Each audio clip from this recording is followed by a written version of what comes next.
The morning they read the will, it was raining in Pittsburgh. Not the soft kind of rain that makes you think of gardens and open windows. The hard gray kind that comes in October, that turns the sidewalks black and makes the whole city look like it's been left out too long. The kind of rain that doesn't apologize for anything. Harriet Voss sat in a chair that was too soft and too low, the kind of chair designed to make you feel small before anyone even opens their mouth. She was 68 years old. Her hands were folded in her lap.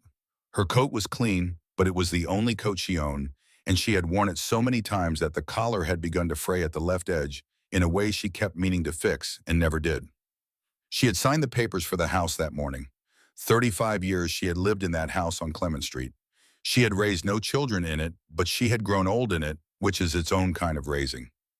She had painted every room at least twice. She had fixed the front step herself after her husband Walter couldn't anymore. She had kept the garden going long after keeping it going stopped making any practical sense, because the roses her mother had given her as a cutting were growing there and she couldn't bear to let them go.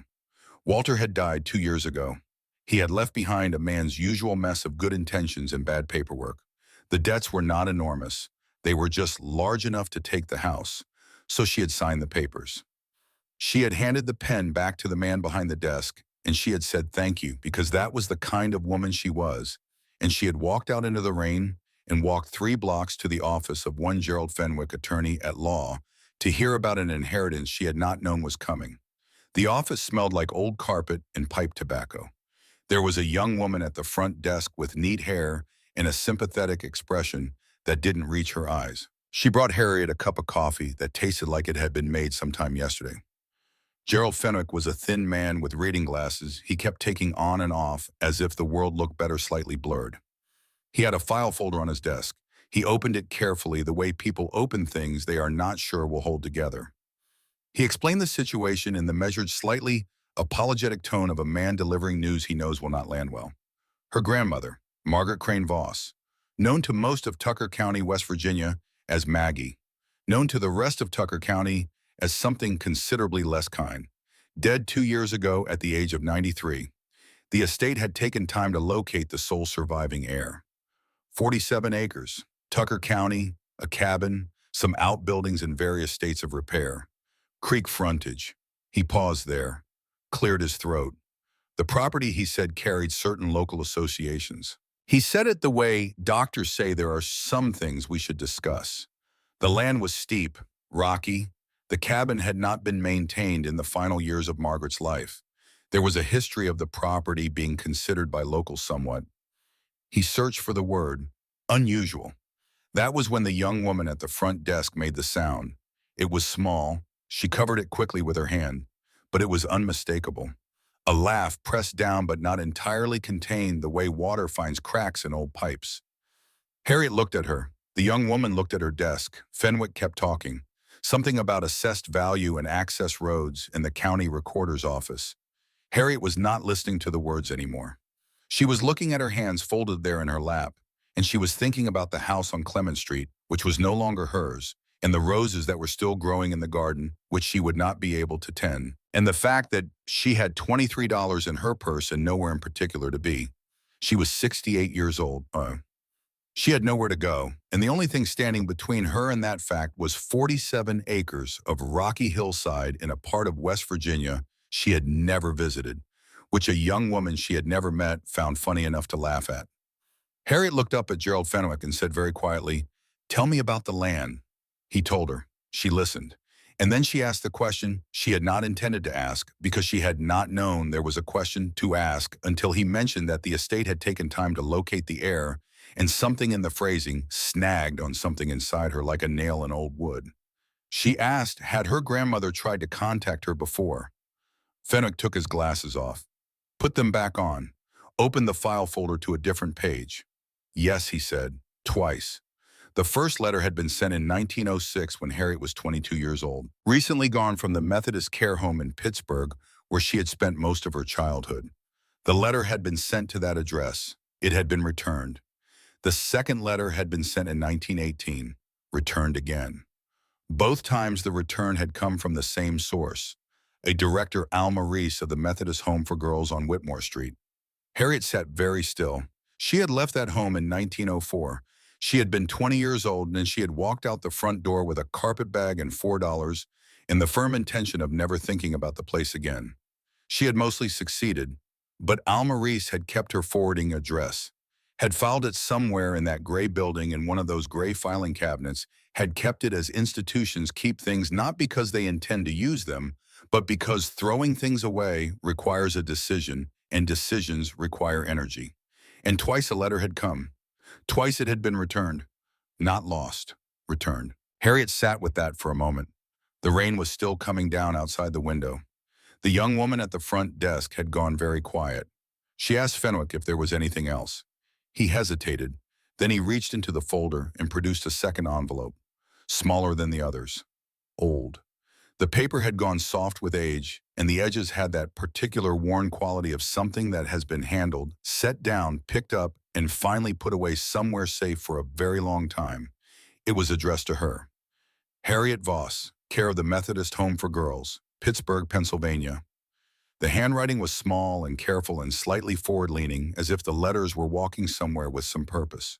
The postmark read 1918. The envelope had never been opened. Fenwick slid it across the desk toward her without a word. Harriet looked at it for a long time before she picked it up. She did not open it there. She put it in her coat pocket next to her $23, and she thanked Gerald Fenwick for his time, and she stood up and walked out into the Pittsburgh rain, and she did not cry because she had learned a long time ago that crying in front of people, even people who were not looking at you, was a kind of gift you gave them, and she was not feeling generous. She walked 3 blocks to the bus station. She bought a ticket to Parsons, West Virginia. It cost $4.50. She had $18.50 left. She sat on a bench and waited for the bus and felt the envelope in her pocket, that soft old paper, that careful handwriting, and she thought about a woman she had never met who had tried to find her twice and failed both times and had still apparently left her 47 acres in a cabin in the mountains. The bus came. She got on. She did not look back at Pittsburgh. The mountains began 2 hours out of the city, rising up around the highway with a kind of slow authority, the way old things assert themselves. Not dramatically, not all at once, just steadily, insistently, until you realized the world had changed around you and you couldn't say exactly when it had happened. Harriet had grown up in the flat parts of Pennsylvania. She had married a man from Ohio. She had spent her life in places where the horizon was something you could see, where the land made room for you. These mountains did not make room. They pressed in from every direction, ridge after ridge, each one darker and more forested than the last. The trees so thick they turned afternoon light into something closer to dusk. She watched them out the window and thought about her grandmother, Margaret Crane Voss. Maggie. She had heard the name exactly once in her life, spoken by her father's sister at a funeral for someone else, entirely mentioned in passing as an example of the particular stubbornness that ran in certain branches of the family. Touched her, Aunt had said. Not mean about it. Just matter of fact, the way you described the weather. Maggie Voss went up into those mountains and never came back down again, and everyone said she wasn't right after her husband died, and maybe that was true, and maybe it wasn't, but either way, she was gone. That was all Harriet had ever known. Now she knew there were letters, 2 letters 20 years apart, written to a granddaughter who never received them. The bus pulled into Parsons at 2:30 in the afternoon. The town was smaller than she expected. A main street with a general store, a diner, a hardware shop, a church with a white steeple that needed painting. Mountains pressing in from every direction, so close, the town felt like something dropped into a bowl and left there. The air was different, thinner, colder. And there was a smell to it she couldn't name, wood smoke and iron and something green and living underneath something that the mountains were exhaling. She found a man with a truck who agreed to take her partway up Backbone Mountain for $2. His name was on a hand-lettered sign on the truck's door. Dewey Marsh Hauling. He said maybe 10 words during the drive, which suited Harriet fine. The road switchbacked up the mountain's western face, each turn steeper than the last, the drop-off growing more serious, the trees closing in. After 40 minutes, the truck stopped. This is as far as I go, the man said. Harriet looked out the window. There was nothing but trees and a track she could barely distinguish from the surrounding undergrowth, a depression in the leaf litter more than a road. How far to the property? She asked. Another mile and a half up that track, he said. Past the old Greenway place. You'll know it when you see it. He paused. I'd advise you not to go poking around after dark. Why not, she said. He didn't answer, just waited while she climbed out with her suitcase and turned the truck around in a space that seemed too narrow for turning and drove back down the mountain. She listened to the engine fade. Then it was gone and there was only the wind in the trees and her own breathing and the sound of her suitcase wheels on frozen ground. And the silence was enormous. Not the silence of absence, but the silence of presence of something very large and very old that had been there long before she arrived and had no particular interest in making her feel welcome. She started walking. The track was overgrown and the light was already going amber by the time the trees opened up into a clearing. She stopped at the edge of it and looked. They had called it the witch's nest. She understood why. The cabin sat in the center of the clearing, and it had the look of something that had been assembled with great purpose and very little concern for what other people might think of the result. The roof sagged in the middle. Two of the windows were covered with boards. The chimney leaned at an angle that suggested it was thinking seriously about giving up. But that was not what she was looking at. What she was looking at were the structures. Everywhere she turned, woven shapes in various states of decay. An archway over what had once been a garden, its willow branches gray and interlocked, still holding its curve after years of neglect. A half-collapsed tunnel leading toward a woodshed, its ribs bent inward like a basket turned on its side. Strange spiraling forms wrapped around the trunks of dead trees as if someone had been trying to teach the trees something. Curved walls woven between fence posts holding their shape against all reasonable expectation. Some had fallen, piles of rotting sticks returning to the ground. But the ones that still stood, they were remarkable. Not because they were beautiful, though there was something in them that pulled at the eye. They were remarkable because they were clearly not random, not decorative. They had been built to do something. Each curve, each angle, each interlocking branch had been placed with intention. Someone had thought very hard about this. Harriet stood in the fading afternoon light and looked at the structures and felt for the first time in a very long time, curious. Not worried, not afraid, curious. The same feeling she used to get in the Pittsburgh library on her lunch break when she'd pick up something she didn't expect and find it opening up into something much larger than its cover had suggested. She walked toward the cabin. The door hung crooked on its hinges, but it opened when she pushed. Something small and fast moved in the far corner. Mice. The cabin was a single large room with a loft above a cast-iron stove in one corner, a bed frame against the far wall, a table, two chair shelves lined with jars so dusty she couldn't see what was inside them. The floor was packed dirt. The walls had gaps where the chinking had crumbled away. But the stove looked functional, and the roof over at least half the cabin appeared solid. She found a candle stub on the table and lit it with matches from her coat pocket. In the far corner, half buried under debris from a section of collapsed roof, was a cedar chest. She looked at it for a long moment. Everything else in the coin had the quality of abandonment, things left where they'd been put and then forgotten. But the chest was different. It sat under the one section of roof that had held, and it had the quality of something placed rather than forgotten, something protected. She dragged it into the center of the room. It was heavier than she expected. The lid was swollen shut from years of moisture and cold, and she had to work at it with a kitchen knife she found in a drawer, prying carefully at the edges until the seal broke, and the smell came up cedar and old paper and something dry and papery and ancient, the smell of time itself. Inside, 17 notebooks stitched together from various kinds of paper, filled edge to edge with small, forward-leaning handwriting, bundles of letters tied with kitchen string, pressed willow samples between sheets of newspaper, diagrams drawn on the backs of feed store receipts detailed and precise, dried plant specimens with careful labels, and at the very top, set apart from everything else, a package wrapped in brown paper. Harriet picked it up. Her name was on it, her name in that same careful handwriting, Harriet Voss, care of the Methodist Home for Girls, Pittsburgh, Pennsylvania. This was not the letter from 1918 that was already in her pocket. This was something different. This one was larger, heavier, and this one had been sent and returned and then placed here, deliberately, under the one section of roof that held. Someone had known she might come, even if it took years, even if it took longer than a life.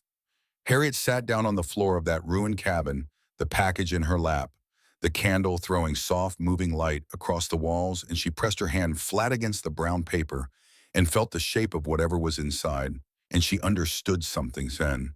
Something she couldn't have put into words yet, but that settled into her chest like a key turning in a lock she hadn't known was there. She was not, it turned out, the last. She was in fact the point. She did not open the package that night. She built a fire in the stove instead. The chimney drew badly, but it drew, and slowly the cabin came up to something approaching warmth. She melted snow for water in a tin cup she found on the shelf. She ate the last of the crackers she'd brought from Pittsburgh. She wrapped herself in a wool blanket from the chest that was moth-eaten but still substantial, and she sat near the stove and opened the first of the 17 notebooks. The handwriting was difficult at first, small and cramped with abbreviations she didn't understand and references that assumed a knowledge she didn't have. But as she read, the voice behind the words came clear, the way voices do once you stop trying to decode them and simply listen. October 3rd, 1885. Bought the land from the county tax sale, 47 acres for $11. The men at the recorder's office thought it was amusing. 3 families had abandoned the property before me, all of them within 2 winters. The land is steep and rocky and not suited for farming in any conventional way. What it is suited for, I am still learning. This is the account of what I learned. Harriet turned the page. November 15th, 1885. First full winter. The wind on this ridge is unlike anything I've encountered at lower elevations. It doesn't simply blow, it thinks. It finds every weakness in a structure, every gap in the chinking, every loose board, every misaligned joint, and it works at those weaknesses with something that resembles patience. The cabin as I found it was poorly designed for this. It fights the wind. The wind wins. I have been watching how the birds build their nests. I have been watching how the beaver builds his lodge. I have been watching how the creek bends around obstacles rather than confronting them. There is something here I am trying to understand. Harriet read until the candle burned low. She read about wind patterns charted over a decade, about the tensile strength of different willow varieties, about a set of Cherokee winter shelters Maggie had studied through the accounts of a missionary who documented them 40 years before. She read about failure structures that had held for 2 weeks and then come apart in a single night, about foundations that heaved in the freeze-thaw cycle, about weave patterns that looked strong but had no give. She read about a passage, not a road, not a hallway, a woven willow tunnel connecting the cabin to the woodshed curved to shed snow, rather than bear it, designed to use the weight of winter rather than fight it. An enclosed walkway that lets you move between buildings in any weather without stepping into the killing cold. Maggie had built and rebuilt it across 30 years, each version better than the last, each failure teaching her something the success couldn't have. November 8th, 1921. Notebook 12. The passage held through the Armistice Day storm, 4 feet overnight. The eastern counties lost barns, lost livestock, lost 2 men, and collapsed structures. My passage stood. The snow loaded onto the curved surface the way it loads onto a hill, not piling up, but sliding away, packing around the base, integrating into the structure rather than crushing it. The wind could find no flat surface to push against. I have been trying to tell people about this for 30 years. I have written papers. I have asked to speak at the county fair. I have demonstrated to anyone who would stand still long enough to watch.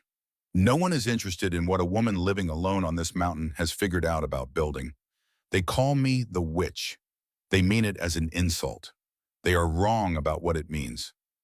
Harriet set the notebook down on her knee and looked at the stove and listened to the wind working at the cabin walls, finding the gaps in the chinking, filling the room with cold that pushed against the warmth from the other direction. 30 years. Maggie had spent 30 years solving a problem that killed people, and no one had listened.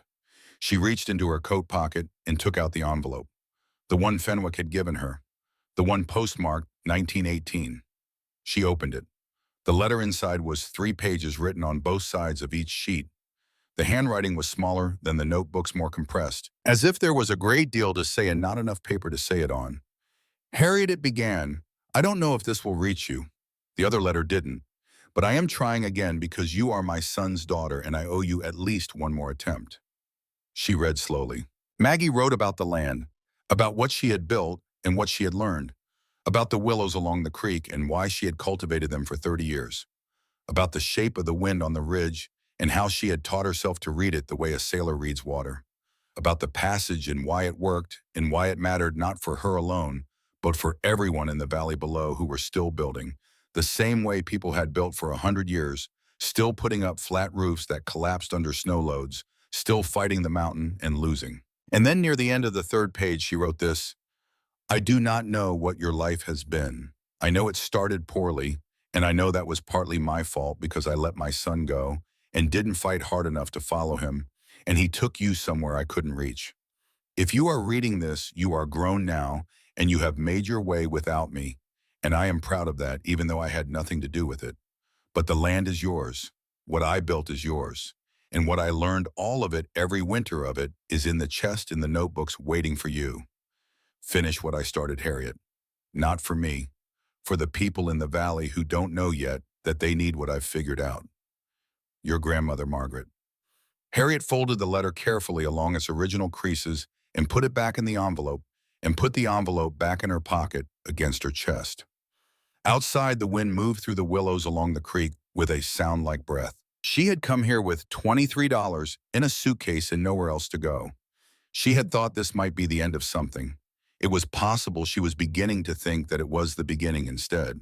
He came the next morning, before she'd had time to do more than rebuild the fire and eat the last of the crackers and step outside to see what 47 acres looked like in daylight.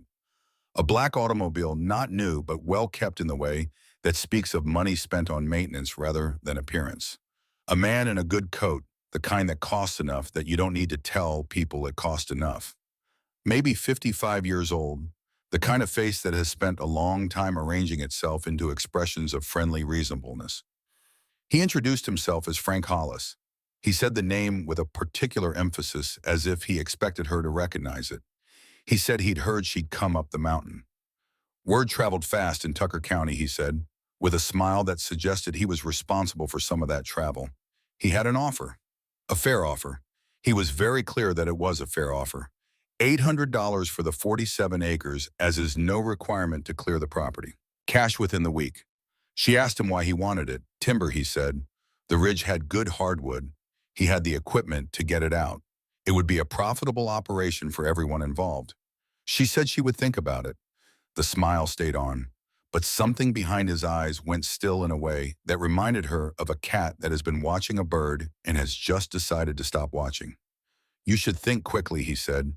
"Winter comes fast up here, and the property," he looked at the cabin, at the woven structures decaying in the clearing, "has a history of being difficult for people to maintain, especially people on their own. 3 families had tried it before her grandmother," he said. "None of them lasted 2 winters." He let that sit there for a moment. Then he said it was lovely to meet her, and got back in his automobile and drove away down the mountain, the engine sound dropping away in the trees. Harriet stood in the clearing and watched until he was gone. Then she went inside and found Notebook 4, the one that covered the years 1905 through 1912, and she read until she found what she was looking for. It took her 20 minutes. 1921, July. A man came up the mountain. Harold Hollis. He had heard I was improving the property and wanted to discuss purchase. I declined. He returned 3 weeks later and declined to take no for an answer. I declined again with greater clarity. He did not return a third time.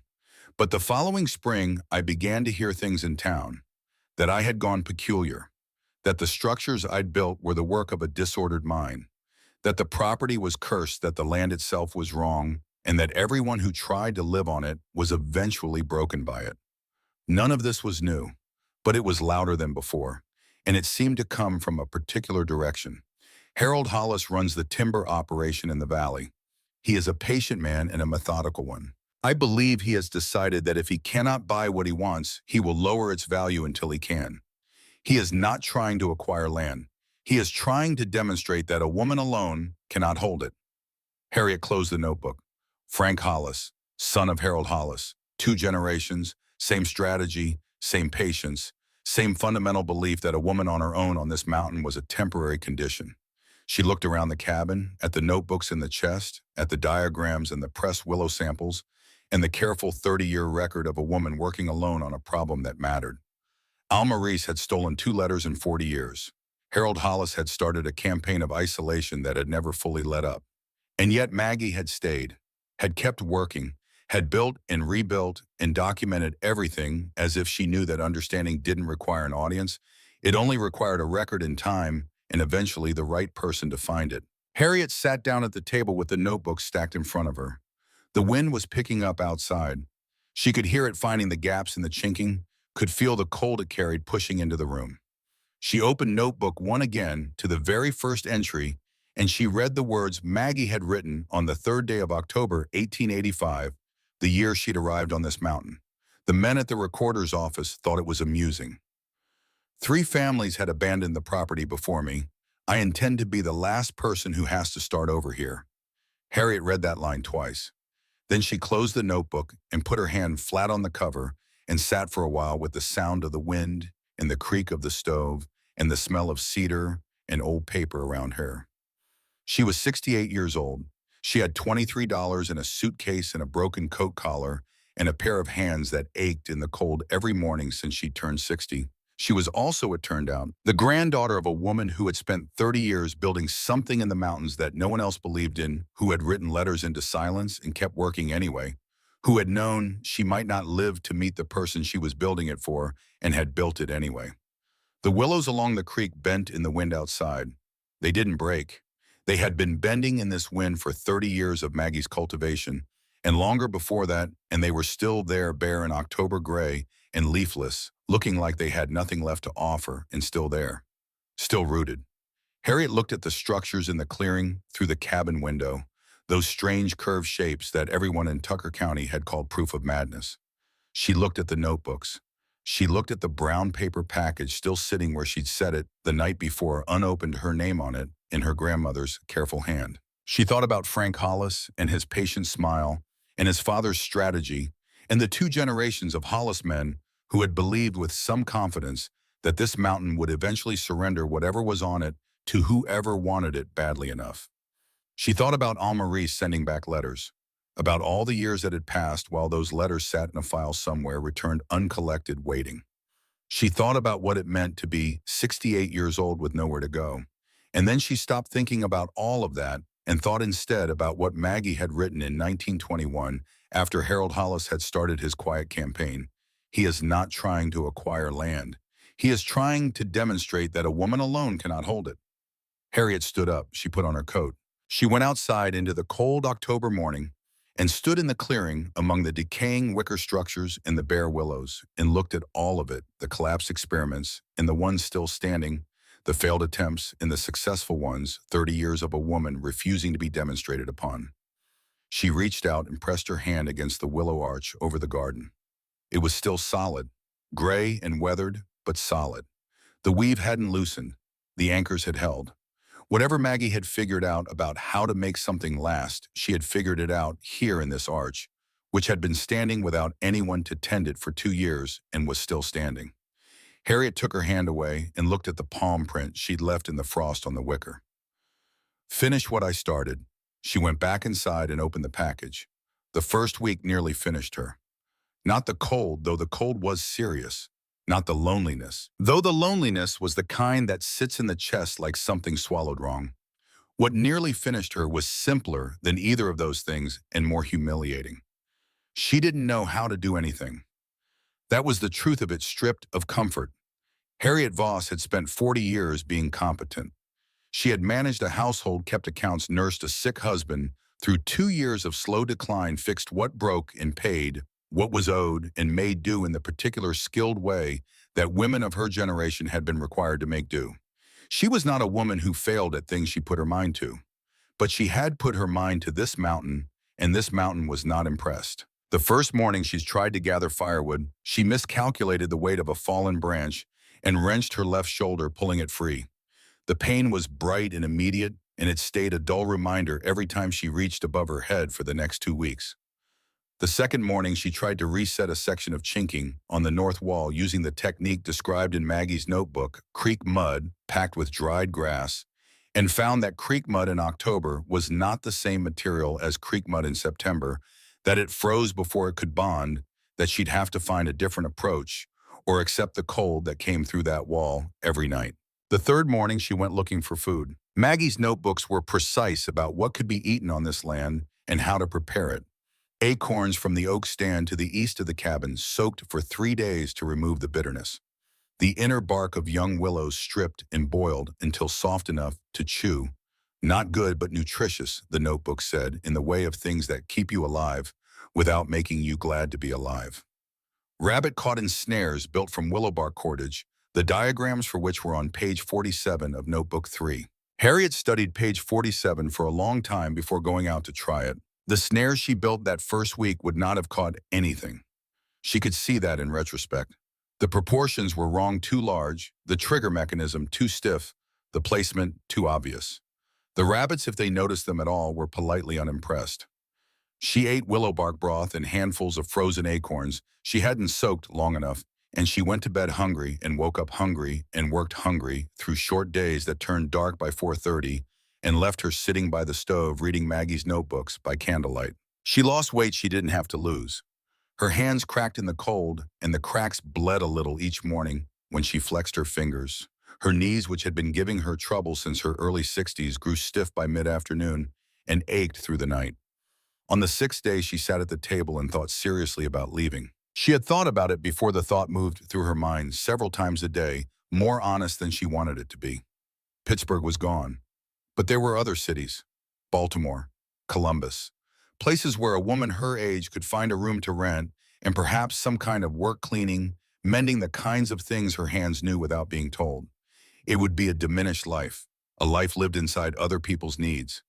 But it would be warm, and there would be food on a predictable schedule, and she would not wake up every morning to the specific arithmetic of how many days she could survive on what she had left. She sat at the table with the notebooks in front of her and looked out the window at the wicker structures in the clearing and thought about Frank Hollis's smile and Amarissa's filing cabinet and all the mechanisms by which the world had arranged to make her feel that whatever she reached for was slightly beyond where she could reach. She was 68 years old and her shoulder hurt, and she was hungry. Then she opened Notebook 3 to a page she hadn't read yet. November 3rd, 1887. The worst part is the third week. The mind begins to negotiate with itself in ways that feel like reason, but are not reason. It says you have proven your point. It says no one is watching, so no one will know if you go. It says you can always come back when conditions are better, which is a lie the mind tells when it has run out of better lies. I looked at the willows this morning. They have been through 6 winters on this ridge now, the ones I planted the first year. They are not comfortable. They are not thriving in any way I would choose for myself. But they are still there. And when spring comes, they will grow again because that is what they do. They endure the winter, not by being immune to it, but by being built for bending. If they can stay, I can stay. Harriet read the entry twice. Then she closed the notebook and went outside and cut willow branches until her shoulder screamed at her to stop. And then she cut a few more, and then she went inside and built up the fire and studied page 47 again with more attention than she'd given it the first time. The snares she built the following morning were better. On the 9th day, she caught her first rabbit. Clem Pruitt appeared on a Tuesday 3 weeks after Harriet arrived on the mountain. She was working at the edge of the clearing, trying to understand why the first art she'd built kept settling to the left when she became aware of being watched. She turned and found a man at the tree line, older than her by a few years at least. 74 or 75, tall in the way of men who were once very tall and have compressed slightly with age. A canvas coat, a felt hat, a face that had been left out in the weather for a long time and had developed the particular quality of weathered wood, harder and more interesting than it would have been otherwise. He was leaning on a hickory walking stick and looking at her arch with an expression she couldn't immediately read. She waited. He said, "You've got the base angle wrong." Not hello, not I'm your neighbor or I knew your grandmother. Just you've got the base angle wrong. She said, "I know. I can't figure out why it keeps settling left." He walked over, looked at the foundation, crouched down, which clearly cost him something in his knees, and pressed his fingers into the soil around the base of the left anchor. "Frost pocket," he said. Ground here is frozen 2 inches down but soft underneath. The anchor's sitting on ice, not earth. When the ice shifts, the anchor shifts. He stood back up. Maggie had the same problem the first winter. She solved it by going down past the frost line to the rock layer. He pointed. It's about 14 inches down here on this side, 16 on the other. He said it all in the tone of a man reporting weather conditions. Factual, impersonal, as if the information itself were the point and the emotional texture of it were someone else's business. She said, "You knew my grandmother." He said, "I knew her 30 years. His eyes, which were the pale gray of winter sky, moved from the anchor point to the clearing and then back. Played checkers on that porch every week when the weather allowed.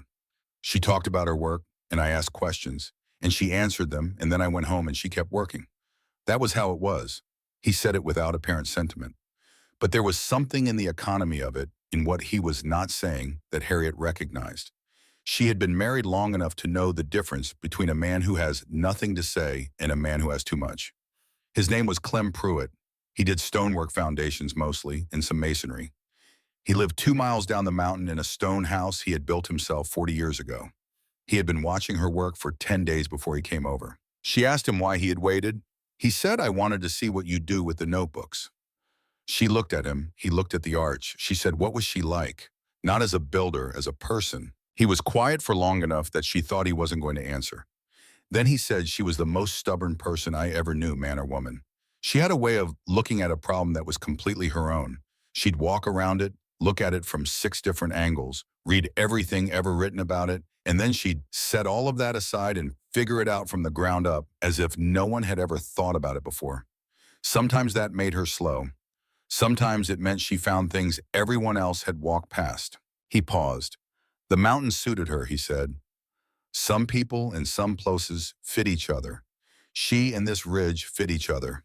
Harriet thought about that. Then she said, there's something I need to tell you.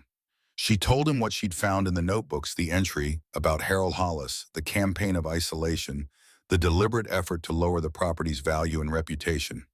And she told him that Frank Hollis had been here on the second day with an offer and a smile, and that particular quality of patience that spoke of a man who was used to waiting for the thing he wanted to fall toward him. Clem listened without interrupting. When she finished, he said, Frank Hollis has been trying to acquire this ridge for 15 years. He's got a timber contract with a company out of Morgantown that needs the hardwood. He has been patient because he has been certain. He has been certain because he knew Maggie was old and alone, and that eventually the land would become available. He looked at Harriet. You are not what he was planning for, he said. She said, no, I don't suppose I am. Then he told her about the anchor points, and she got her shovel, and they dug down through the frozen topsoil to the rock layer, and she reset the base, and by the end of the afternoon, the arch was straight. He left at dusk. He didn't say he'd be back, but he came the next day and the day after that. He did not do the work for her. That was the thing she came to understand about Clem Pruitt in those early weeks. He was constitutionally incapable of simply taking over. He would watch. He would ask a question that pointed her toward the answer without providing it. Occasionally, he would demonstrate a technique and then step back and let her practice it until she had it or didn't. But the decisions were hers and the labor was hers, and when she made a mistake, he said so without apology and then waited for her to figure out the correction. She asked him once if he'd been a teacher. He said no. But I worked with Maggie for 30 years, and she couldn't abide being helped. She'd accept information. She'd accept a second opinion. But the moment you tried to take something out of her hands, she'd stop the whole conversation and look at you until you remembered yourself. He said it as if it were a personality defect he had found entirely reasonable. Harriet began to understand what the notebooks had not fully conveyed, the tactile physical knowledge of working with willow. Maggie had described it precisely and illustrated it carefully, but paper could not transmit the feel of a branch at the edge of its flexibility, the particular resistance that meant bend further, and the subtly different resistance that meant stop or it breaks. Paper could not tell you how long to soak the thicker branches before they became workable, or how the quality of the wood changed with the temperature of the water, or how to feel in your hands the difference between a weave that would hold and one that looked like it would hold but wouldn't. She learned these things the way Maggie had learned them, by getting them wrong and paying attention to the failure. The willows along the creek were Maggie's cultivation, 30 years of selective planting and harvesting that had produced something between a grove and a workshop. Every variety had a purpose in the notebooks: the long whips for fine weaving, the medium-gauge branches for the body of a structure, the thicker trunks bent while still green for the load-bearing arches that would give the passage its shape. Harriet learned them the way you learn a language, haltingly at first, then with growing confidence, then with something approaching fluency. She built a small windbreak first. 6 feet of woven willow behind the cabin, curved to deflect the prevailing wind away from the north-facing wall. It took her 4 days, and it wasn't pretty. The weave was uneven in places, and one of the anchor posts leaned slightly. But when she stood behind it on the 5th day and felt the air go still while the wind moved around it rather than through it, something shifted in her understanding. Not a thought, a feeling. The feeling of a principle becoming real. This was what Maggie had been trying to tell people for 30 years. You could build against the wind and the wind would win. Or you could learn the shape of the wind and build with it, and then the wind became part of the structure. The thing that everyone said would destroy you became the thing that held you up. Harriet stood behind that small windbreak in the November cold and felt the still air around her and understood why Maggie had kept going for 30 years without an audience. Because this was real. Because it worked. Because the alternative was letting people freeze in their beds. Because nobody would listen to a woman who had figured out how to stop it. She went down to town the second week of November. The general store in Parsons was a low-framed building on the main street with a hand-painted sign and a porch where 2 men in coveralls sat on chairs, despite the cold, watching the street, with the patient, proprietary attention of men who have watched this particular street for a long time. Inside, Clarence Dodd stood behind the counter. He was a big man, not fat but wide, with the florid complexion of someone who spends a great deal of time being certain about things. He looked at Harriet the way people look at things they have already decided about. She gave him her list: lamp oil, cornmeal, a coil of wire, 2 lengths of rope. He took the list and looked it over and named a price that was not a fair price. She knew it wasn't fair. He knew she knew. There was a silence in which this understanding existed between them without being spoken. She paid it. She had $11 left. As he wrapped the cornmeal in paper, without looking up, he said, "Heard you're up at the Voss place." She said, "That's right." He said, "Heard you've been building." He said the word the way people say a word when they mean something unflattering by it. His eyes moved to the 2 men who had come in from the porch to stand near the back of the store.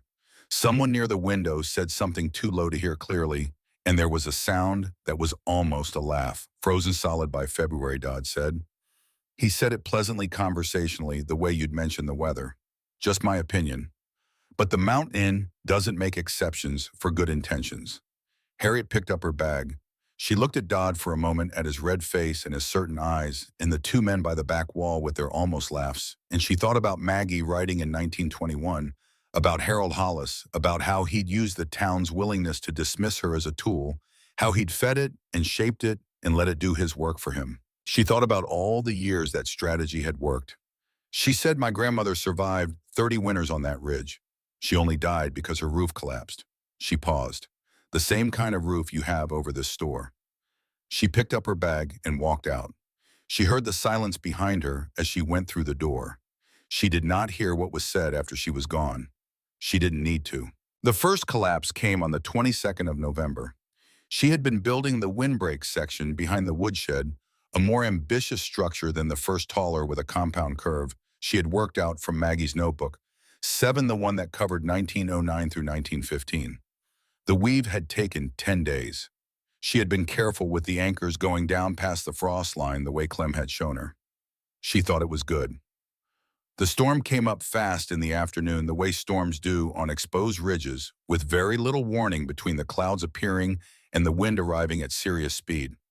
By evening, the gusts were hard enough to push her sideways when she walked. She went inside and listened to the cabin walls flex and creak and thought, hold. Just hold. In the morning, she went out and found the windbreak in pieces. Not damaged, not partially standing. In pieces. The anchors had held, but the weave had separated at the upper connections, the place where the curved section met the vertical, and once that joint had failed, the whole structure had no resistance to the wind's lateral force, and it had simply come apart. She stood in the wreckage for a long time. The cold was serious. Her breath made clouds in the still air that followed the storm. Branches lay across the clearing like scattered kindling.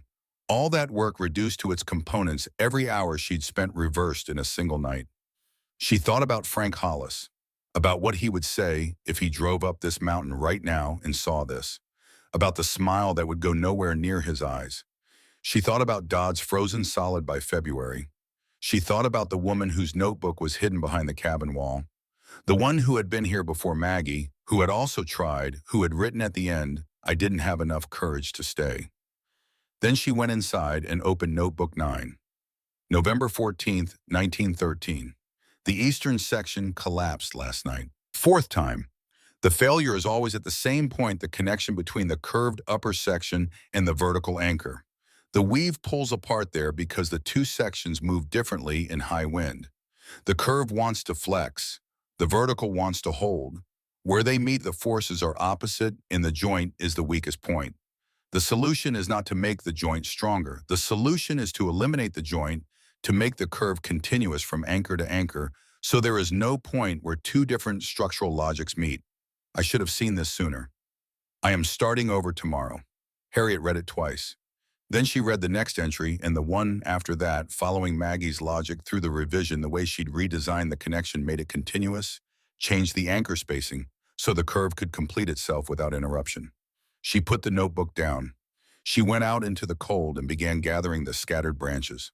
It took 3 days to sort and bundle what was salvageable. On the fourth day, she began again with a continuous curve with the revised anchor spacing, with the understanding she had not had before.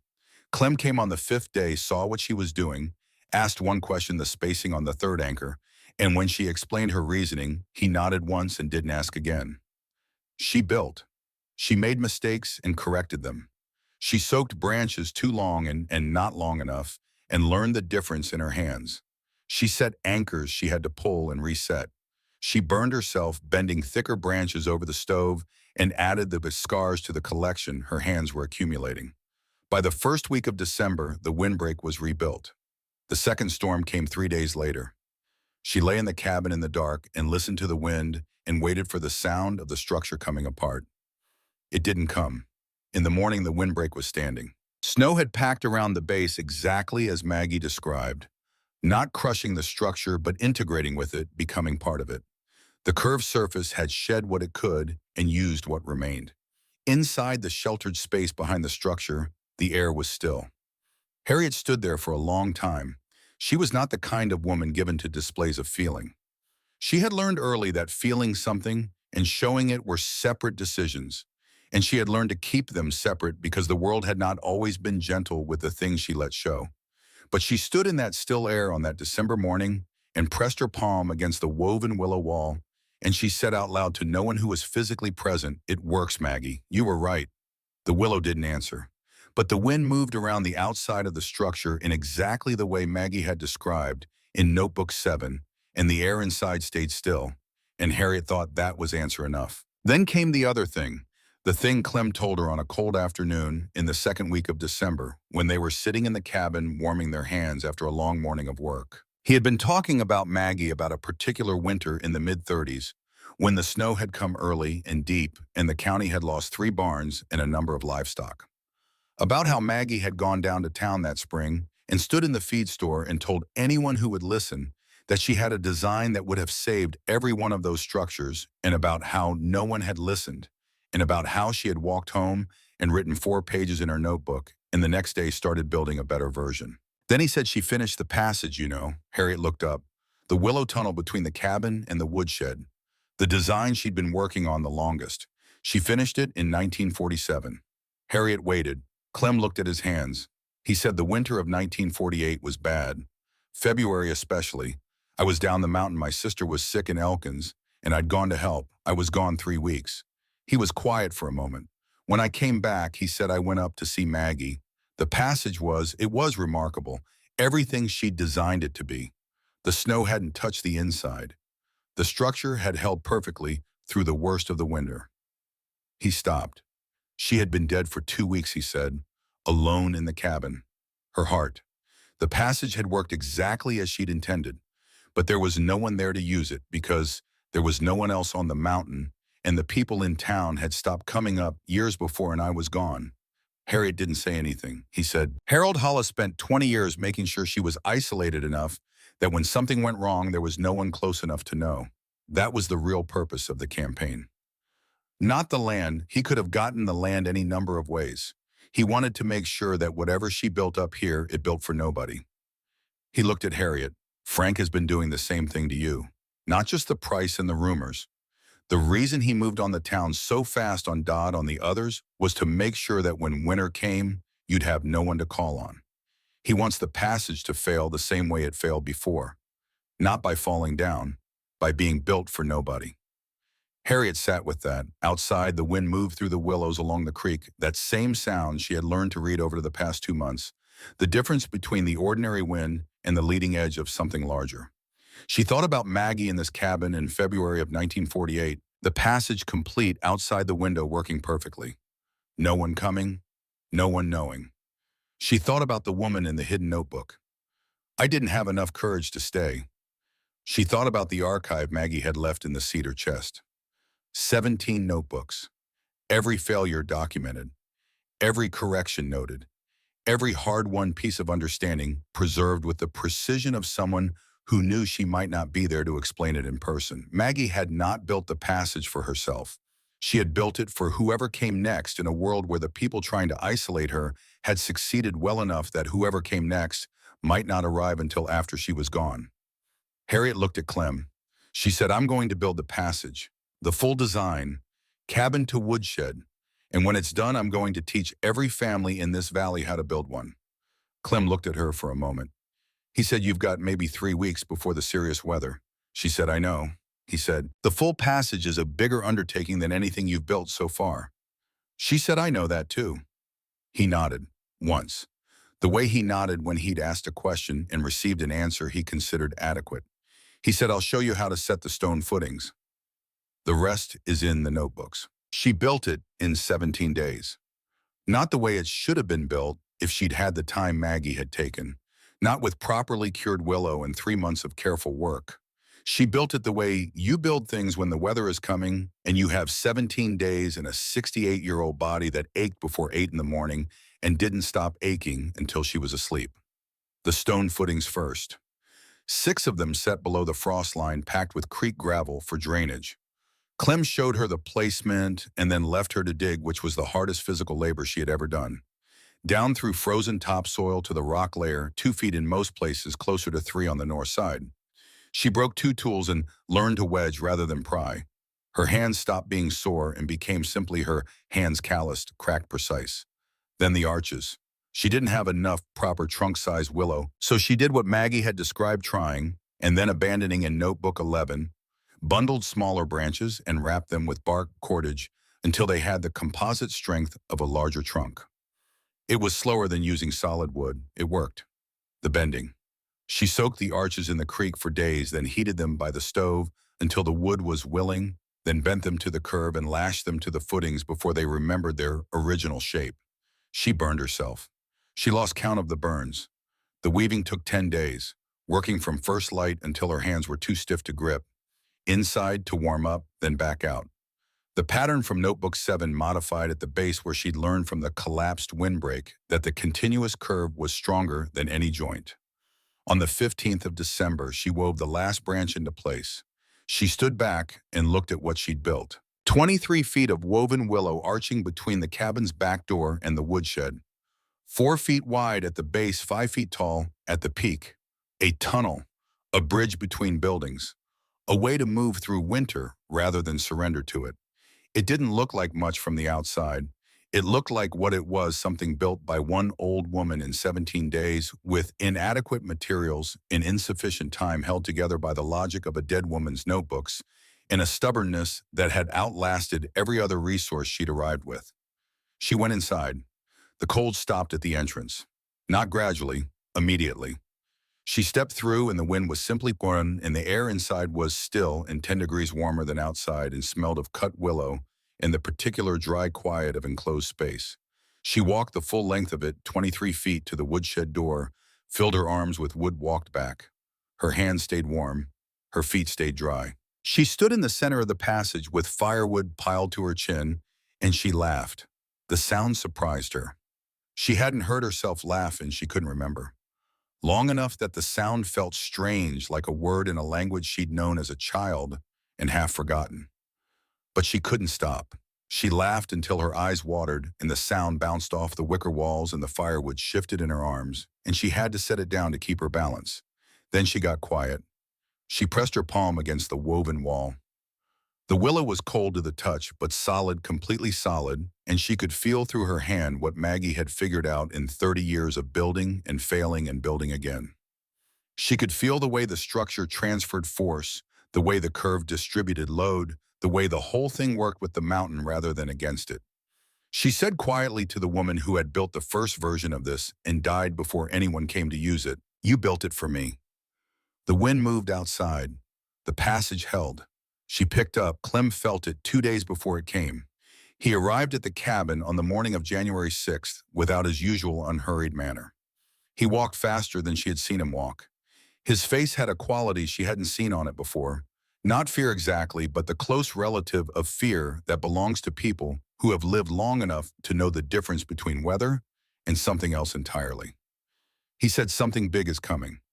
She was at the table with notebook 14, the one that covered the winters of the late 30s. She looked up. He said, "I can feel it in the way the air is sitting, like it's waiting for permission." He looked out the window toward the ridge. "I've felt this maybe 3 times in my life. The last time was 1936.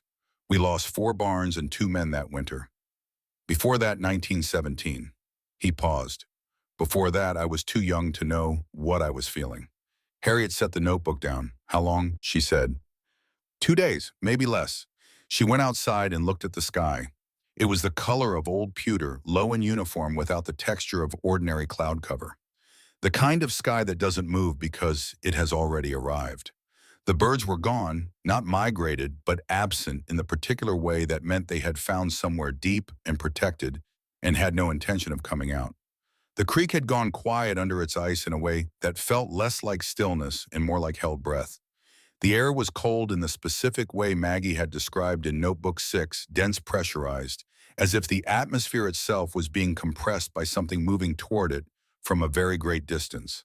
She went back inside and looked at her woodpile. She looked at her food stores. She looked at her lamp oil and her matches and the wool blankets in the cedar chest. Then she put on her coat and went out to the passage and walked its length 3 times, pressing her hands against the wicker walls, testing the anchors at the base, checking the weave at the peak where the load would concentrate when the snow came. Everything held. Everything was solid. She went back inside and began to prepare. The storm arrived at 3 in the afternoon on January 8th, 1953.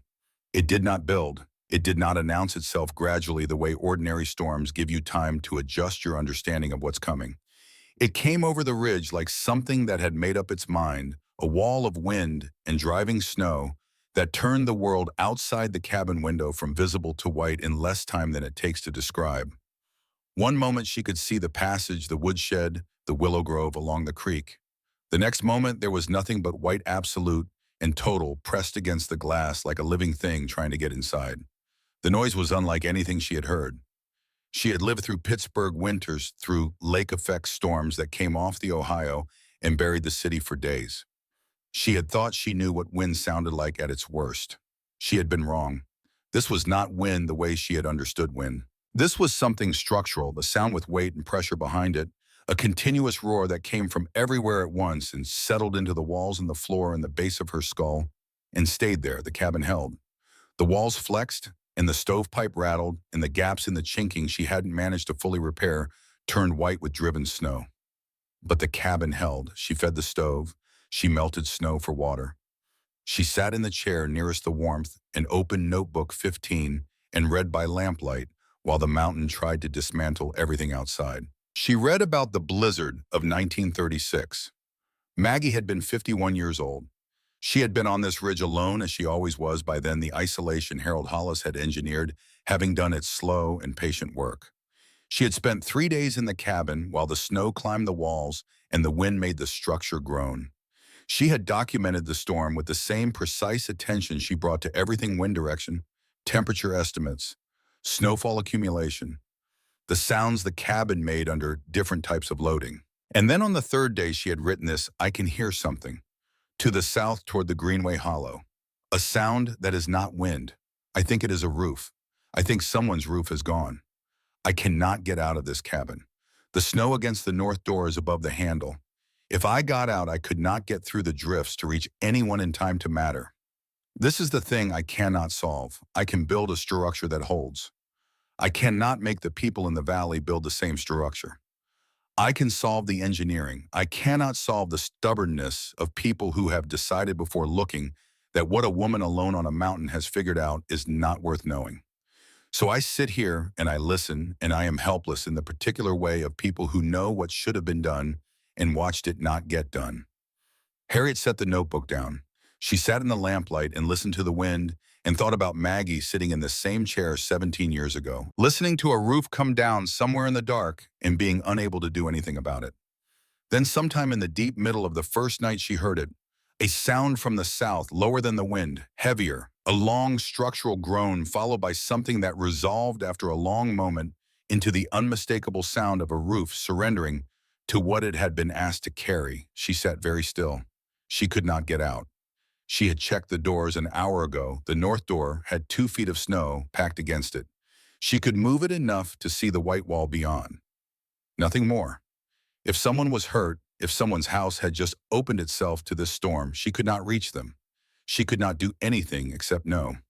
She picked up her notebook. She had started keeping her own, a habit she had arrived at without deciding to, simply finding one evening that she was writing down what she had learned and couldn't stop, and she wrote the time and what she had heard and what she could not do about it. Then she understood something she had not fully understood before. Maggie had written 17 notebooks not only because she was thorough.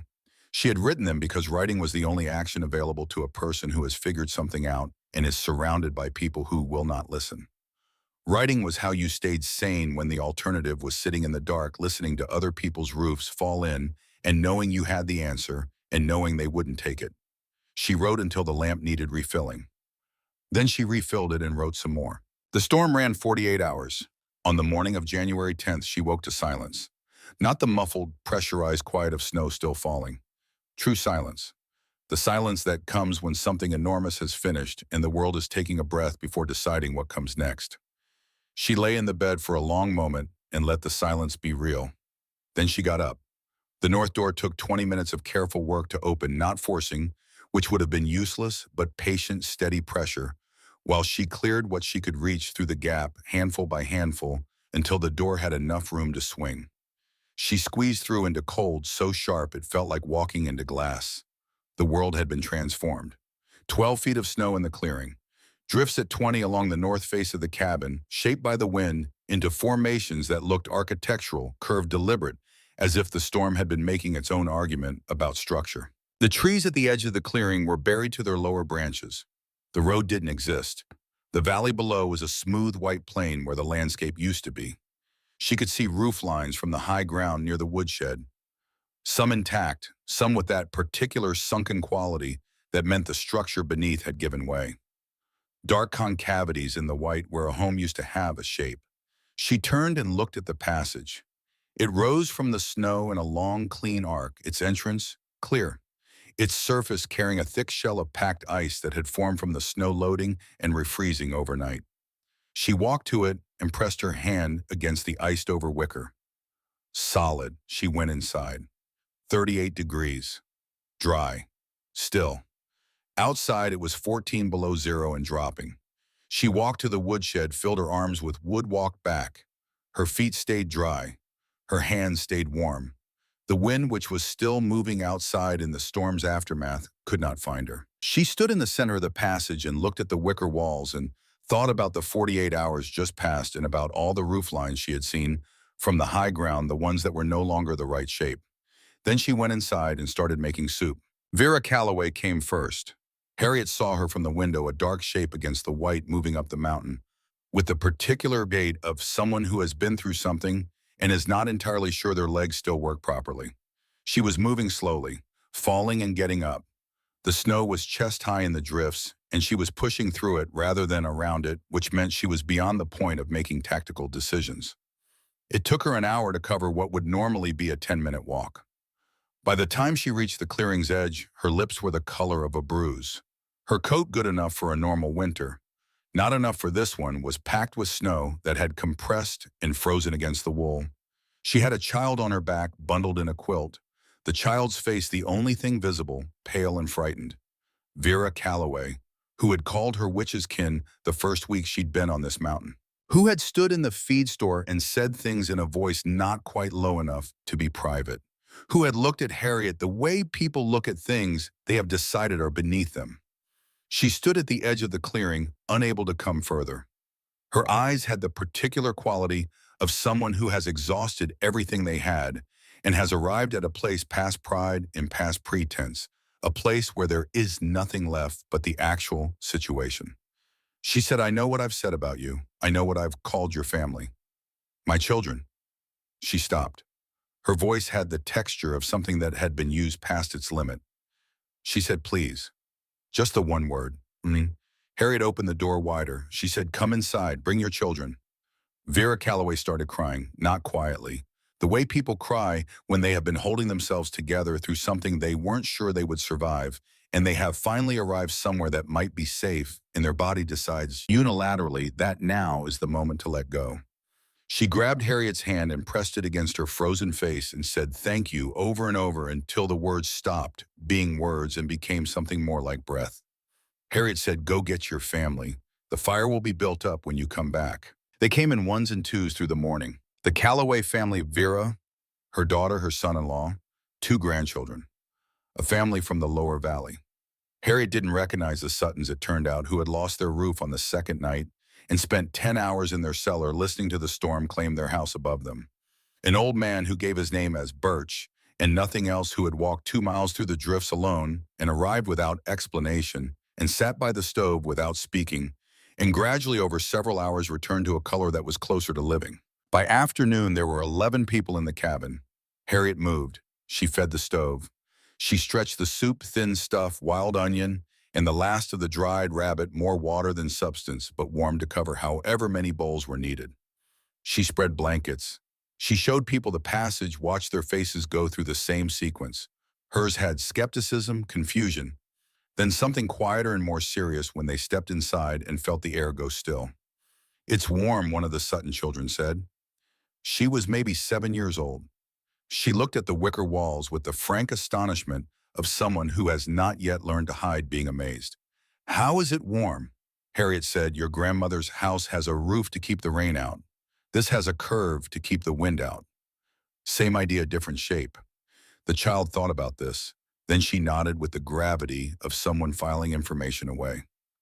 Harriet went back to the stove. She thought about Maggie in 1936, sitting in the same cabin listening to a roof come down somewhere in the dark, helpless, unable to reach anyone. She thought about the 17 notebooks, about all the years of building and failing and building, and the deliberate isolation that had made sure none of it reached the people it was built for. The fire didn't know who had mocked her. The passage didn't know who had called her grandmother a witch. The soup didn't know who had laughed in a lawyer's office in Pittsburgh 3 months ago. She ladled soup into bowls and handed them to people who had called her names she hadn't earned, and she did it without the feeling she had expected to feel, which was some version of triumph. What she felt instead was simpler and less satisfying and more true. She felt like a person doing what needed doing because she was the person present who knew how to do it. That was all. It was enough. Clarence Dodd came on the second day. His store had lost 2 windows to the wind, and a section of the rear wall had buckled under the snow load. His wife had been in the back room when it happened, and the cold had gotten into her chest during the hours before they could get the gap covered. He arrived alone, his wife following 20 minutes behind in the wagon. His son-in-law drove the woman wrapped in every blanket they owned, coughing with the particular deep sound that means the cold has found somewhere it intends to stay. Dodd stood at the door and looked at Harriet and said nothing for a long moment. She had a clear memory of him behind his counter. Frozen solid by February, said pleasantly, publicly, with the easy confidence of a man who has never been wrong about things he hasn't thought carefully about. He looked at her and he didn't say anything, and she could see the effort that cost him, not the silence itself, which seemed to come naturally. But whatever was behind the silence, the thing he was not saying and was not going to say. She said, "Bring her in by the stove." He brought his wife in. He sat beside her and held her hand and looked at the floor. After an hour, the woman's color began to improve. Her coughing eased. She fell asleep in the chair, with her husband's hand still in hers. Dodd sat with her until evening. When he left, he said nothing to Harriet. He walked to the door, stopped with his hand on the frame, and stood there for a moment with his back to the room. Then he left. The following morning, before she was up, she found a canvas bag on the porch, lamp oil, cornmeal, salt, a coil of new rope, no note, no name on it. She stood in the doorway holding the bag and looked down the mountain toward where the road had been. She understood. Some people do not have the language for "I was wrong." They have never learned the words, and by the time they understand they need them, it is too late to learn from scratch. But they have other languages. They have the language of a bag left on a porch before dawn. They have the language of a hand held a door, fixed a thing done without being asked. She took the bag inside. She didn't mention it to anyone. Frank Hollis came on the third day. She saw him from the window, a figure picking his way up the mountain through snow that was still thigh-deep in the open sections, moving with the careful, effortful gait of a man who owns very good boots and is discovering for the first time that boots have their limits. His coat, the expensive one, the one that had looked so precisely calibrated when he wore it in October, was no longer calibrated. It was functional barely and not much more. He reached the clearing and stopped. He looked at the passage for a long moment. Then he looked at the cabin, at the smoke from the chimney, at the tracks in the snow from 11 people moving in and out over 2 days. He had the look of a man who has arrived at the end of a calculation he was certain would come out differently. She opened the door before he knocked. He stood on the porch, and she could see the effort it took him to look at her directly. Not shame. Exactly, she didn't think Frank Hollis had the architecture for shame, but something in the neighborhood of it. The specific discomfort of a man who has built his understanding of a situation on a set of assumptions and has watched the situation decline to cooperate. He said, "2 of my crew didn't make it. The logging camp on the upper ridge. The main structure collapsed on the first night." She said nothing. He said, "The others have frostbite. I have a man whose hands," he stopped. "A man whose hands I'm not sure about." She looked at him. She thought about Harold Hollis feeding rumors to a town for 20 years, about letters returned unopened, about the winter Maggie had finished the passage and died alone because the isolation had been so thorough and so long that there was no one left to notice. She thought about 2 men on a ridge who would not be coming down. She said the woodshed has medical supplies. Bandages, carbolic, the oil from the lamp for the frostbite. "Take what your men need." He opened his mouth. He closed it.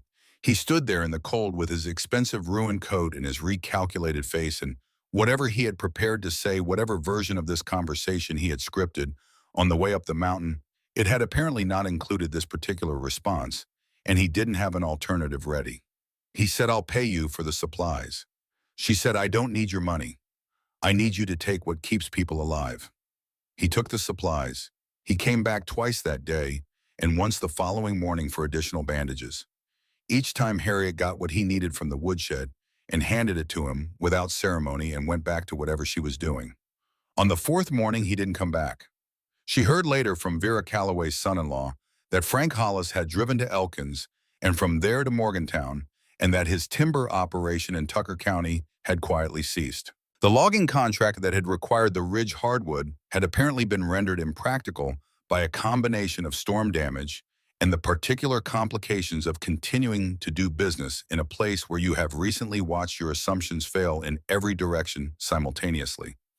He did not return to Tucker County. Harriet did not miss him. She found the letter on the 5th day.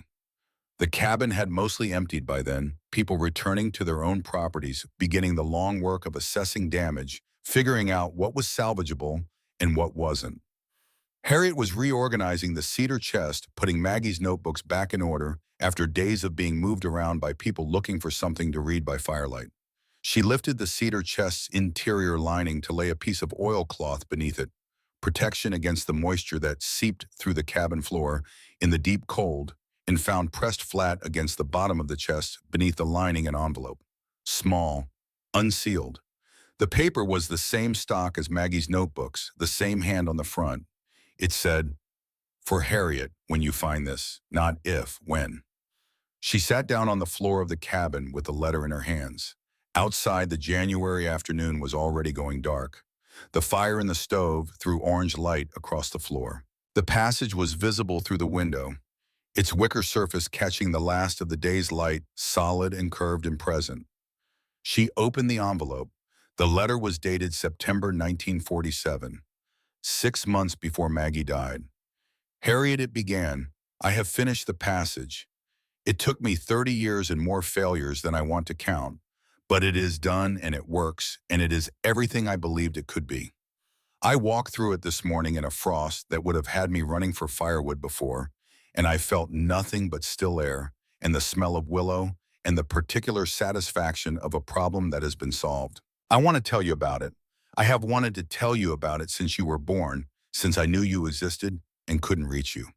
I wrote twice and the letters came back, and I understood what that meant, that someone had decided for you that you didn't need what I had to offer. I am sorry I wasn't strong enough to push past that. I should have come to Pittsburgh myself. I should have stood on the steps of that gray building and refused to leave until they let me see you. I was 70 then, and I told myself I was too old for that kind of fight. I was wrong. There is no age at which you are too old to fight for the people you love. I know that now, and I cannot undo the knowing. But here is what I can do. I have built the passage. I have documented everything in the notebooks, every failure, every correction, everything I learned from getting it wrong. I have made the chest as weatherproof as I can manage. I have placed this letter where you will find it when you need it, which I believe will be after the first real storm, because that is when people look for what they need most carefully. I do not know when you will come. I do not know if you will come in my lifetime. I am 92 years old and the winters are longer than they used to be, and I am honest enough with myself to know that the arithmetic is not in my favor. But I know you will come eventually, because the land is yours and the land is worth coming for, even if no one has told you that yet. When you come, you will find what I built. And when you read this, I want you to know something that I was not able to tell you any other way. I have been building for you since before you knew you existed. Every structure in that clearing, every failure and revision in those notebooks, every winter I stayed on this ridge, when the sensible thing would have been to go somewhere warmer and easier, all of it was practice. Practice for the thing I wanted to leave you. Not the passage, not the notebooks, the knowledge that you come from a woman who did not stop. Whatever they have told you about this land, whatever they have told you about yourself, they were measuring the wrong things. The willows know this. The willows have been bending in this wind for 30 years of my tending, and longer before that, and they do not stop because the wind is strong. They stop for nothing. Neither should you. Your grandmother, who loved you before she knew you and knows you now and is proud. Margaret. Harriet sat on the floor of the cabin for a long time. The fire crackled. The passage was dark through the window now, just a shape against the snow. But she knew exactly what it was and exactly how it was built and exactly what it had cost the woman who built it. She was not a woman given to crying in front of people. There was no one there. She cried until the lamp needed refilling. Then she refilled it and sat quietly for a while longer. And eventually she got up and put another piece of wood in the stove and went to the window and looked out at the passage in the dark. 30 years. Maggie had spent 30 years building something for a granddaughter she would never meet, and she had documented every step of it, and she had arranged for it to be found, and it had been found, and it had held. It had held. The spring came slowly to Backbone Mountain, the way spring comes to high ground, reluctantly in fits and starts, a warm day, followed by a cold week, followed by something that couldn't decide what it was. But it came.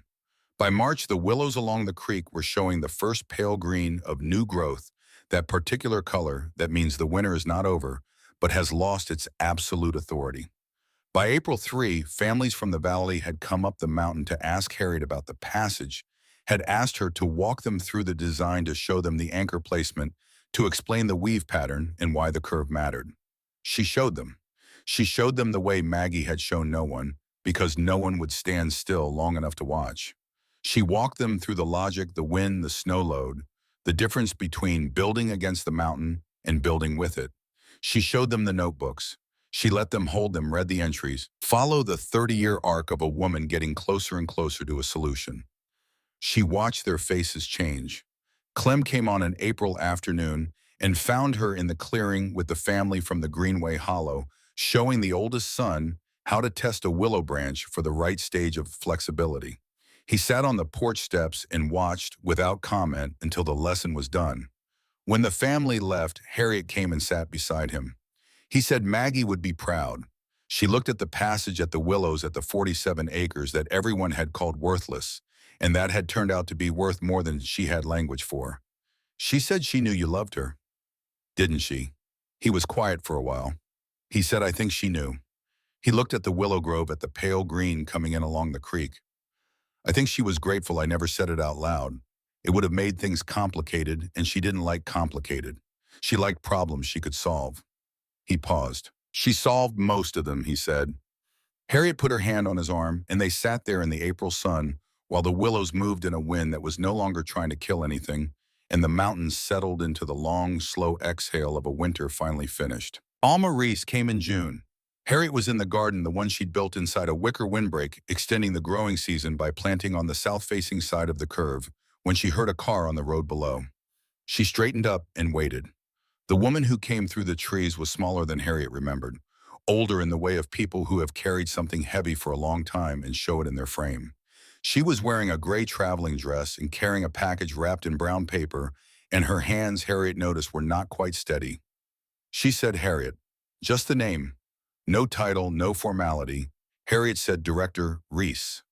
The woman flinched slightly at the title. She said, I read about you in the papers. She paused. The passage. What you built. They wrote about your grandmother, too, about what she'd figured out. Harriet waited. Alma Reese held out the package. She said, this came for you in 1906. I told myself I was protecting you. That contact with an eccentric woman living alone in the mountains would give you false hope, would complicate your placement, would do you more harm than good. She stopped. I told myself a great many things over a great many years. She looked at Harriet. I was wrong about all of them, she said. I was wrong about her, and I was wrong about the land, and I was wrong to make a decision that wasn't mine to make. Harriet looked at the package. Her name on it. 1906, 47 years. She said, I've already found most of what she left me. The notebooks, the letters in the chest. Alma Reese nodded. Her eyes were wet, but her voice was steady, the voice of a woman who has rehearsed this and intends to get through it. She said, I know I can't give back what I took. I know there's no accounting for that. Harriet took the package from her hands. She said, I forgive you. She said it clearly without softening it into something smaller than it was. Not because you deserve it, because carrying the anger of it up this mountain every day costs more than I'm willing to spend. She said, come inside, there's coffee. Alma Reese stood very still for a moment, as if checking whether the ground was solid. Then she followed Harriet into the cabin. By 1958, there were 23 wicker passages in Tucker County. By 1960, a professor from the engineering school at West Virginia University had published a paper cited in 3 subsequent journals that documented Maggie's design methodology with the precision it had always deserved, that named the structural principles she had discovered and traced their application through the variants Harriet had built and taught. The paper listed its primary source as the collected notebooks of Margaret Crane Voss donated to the University Archive by her granddaughter. The following year, the Tucker County Historical Society mounted a small bronze plaque on the exterior of the original passage, which was by then understood to be the first of its kind. It read, Margaret Crane Voss, 1855 to 1948, pioneer of adaptive winter shelter design. She built with the mountain. Harriet drove the first nail herself. She was 77 years old. Her hands were steadier than they'd been in her 60s, which she attributed to 4 years of working with willow. Her knees were worse. She didn't mention this to anyone. She stood back and looked at the plaque on the passage she had built in 17 days in the winter of 1952 with inadequate materials in a 68-year-old body and 17 notebooks written by a woman she never met. Clem stood beside her. He didn't say anything. He didn't need to. He put his hand on the passage wall, the same gesture she had learned from watching him, the gesture of a man checking whether something is solid, and nodded once. After a while, he said she would have argued with the wording. She said, I know. She thought build with the mountain was imprecise. He said she thought everything was imprecise until it wasn't. Harriet smiled. The willows along the creek were in full summer growth, now dense and green, and moving in a wind that was warm for once that wasn't trying to do anything except move. 30 years of Maggie's cultivation still growing, still producing the branches that 3 generations of Tucker County families now knew how to work with, still bending in exactly the way they had always bent, not because the wind was gentle, but because bending was what they had been built for. She had arrived on this mountain with $23 in a suitcase and nowhere else to go. She had thought it might be the end of something. She had been wrong about that in the most complete way it is possible to be wrong. Not just a little wrong, not wrong about the details while being right about the shape, but entirely fundamentally wrong at the level of what a thing is. It had not been an ending. It had been a letter written in willow and stone and 30 years of refusal from a woman who loved her before she knew her name that said, "I knew you would come. I built this so you'd have somewhere to stand when you arrived." She had arrived. She had stood. And then she had built something of her own from the same materials, in the same tradition, for the same reason, so that whoever came next would have somewhere to stand too. That was all inheritance ever was, she understood now. Not land, not money, not the things you could put in a chest or a will or a file folder in a lawyer's office. It was the knowledge that someone before you had refused to stop, that they had failed and kept building, that they had been cold and hungry and dismissed and had kept building anyway, that they had built for you specifically with your name on it, addressed to you at an institution that would return it, knowing it might be returned and building anyway. The willows moved in the warm wind. The passage stood.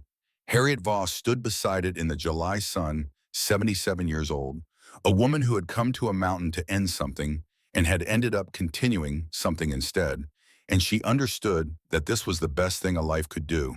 Not finish, continue. She pressed her palm against the wicker wall one last time and felt it solid beneath her hand, and she thought of Maggie doing the same thing in September of 1947, walking through the completed passage for the first time and feeling the still air and the smell of cut willow and the particular satisfaction of a problem solved. She thought, "I know, Maggie. I know exactly what you felt." The wind moved in the willows. The mountain said nothing. It didn't need to. The firewood and carried it inside.